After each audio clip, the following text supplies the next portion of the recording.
konten yang kita senangi ini adalah konten yang mendidik gitu, konten-konten yang positif. Tetapi kalau yang tidak mendidik, Nah, itu. akhirnya kita beranggapan bahwa orang-orang di luar sana Sama kayak kita. sama kayak kita, Waduh. Sampai situ sama ya? goblok.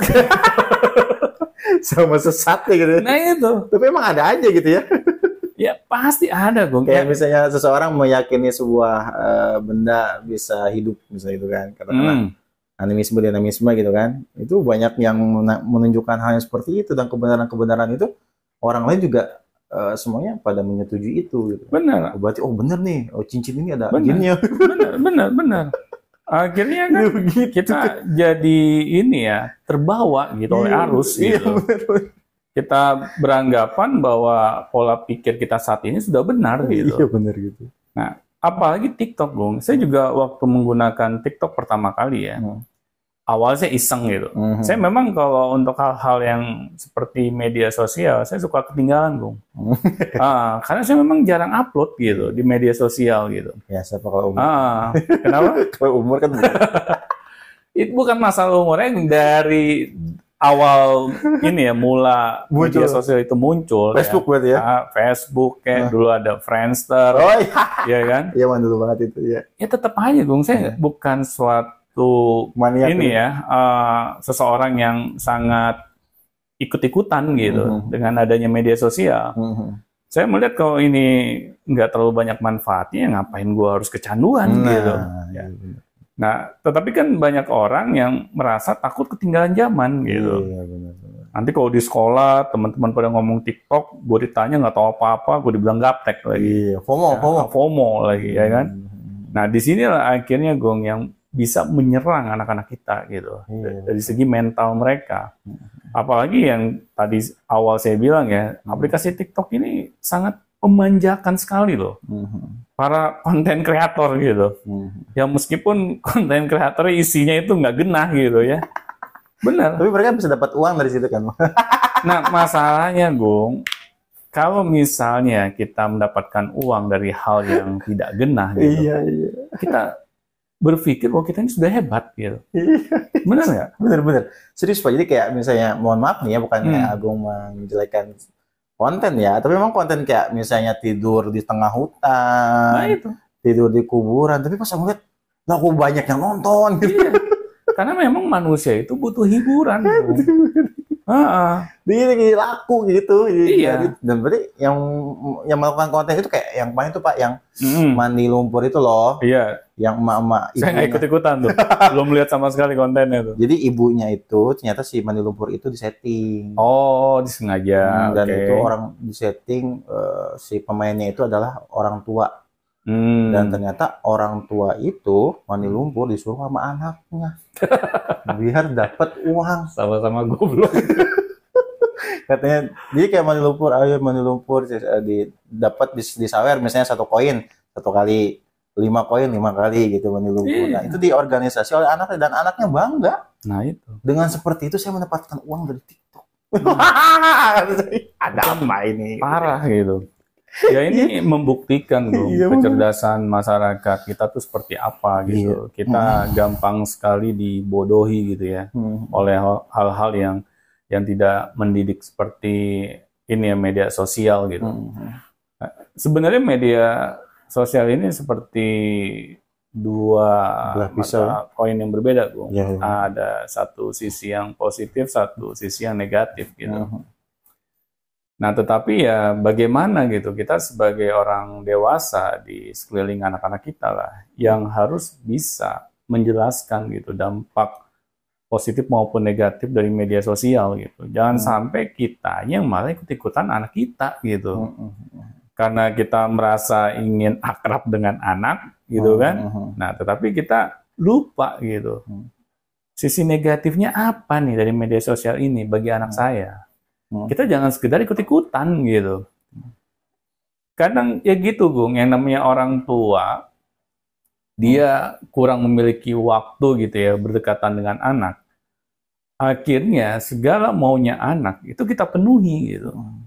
Meskipun kita disuruh hal yang aneh-aneh gitu kan, yang tadi mandi lumpur itu gitu.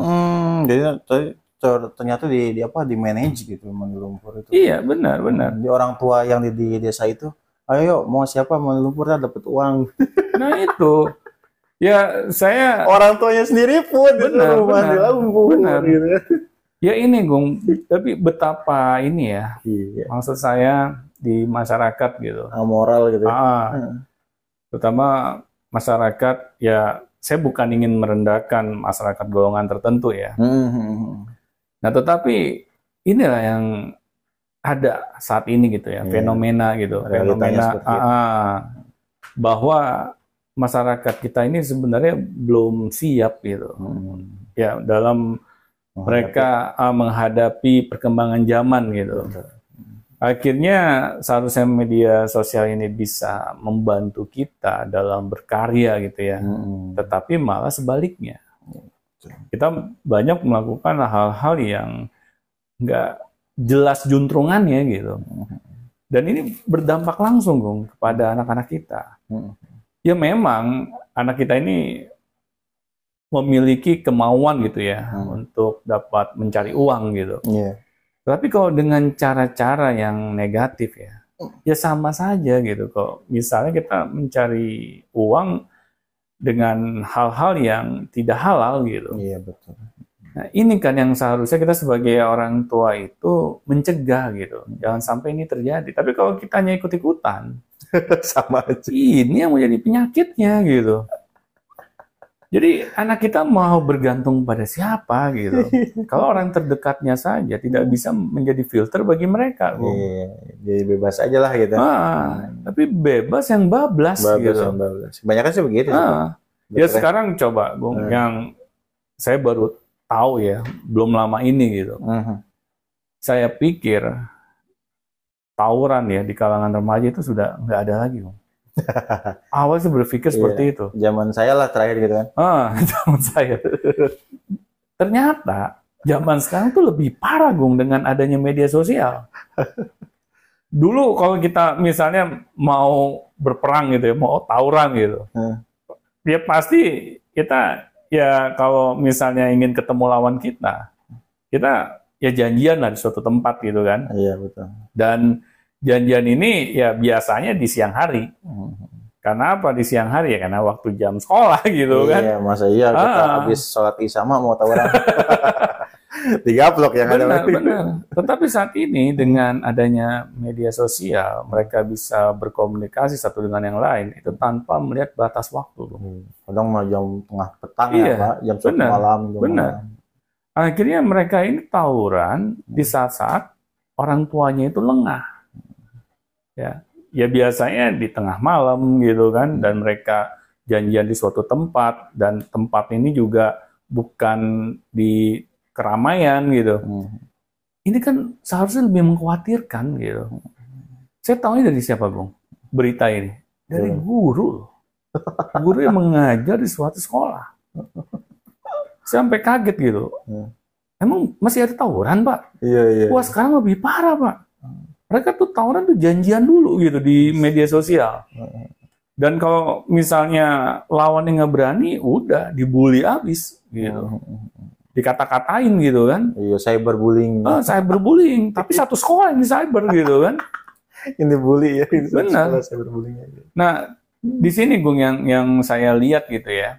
Kalau kita sebagai orang-orang dewasa di sekitar anak-anak kita ya, kita tidak cerdas gitu ya menyikapi demam media sosial ini gitu ya, seperti TikTok atau media sosial yang lain, maka jangan heran Bung, ya kita menghancurkan masa depan anak-anak kita sendiri.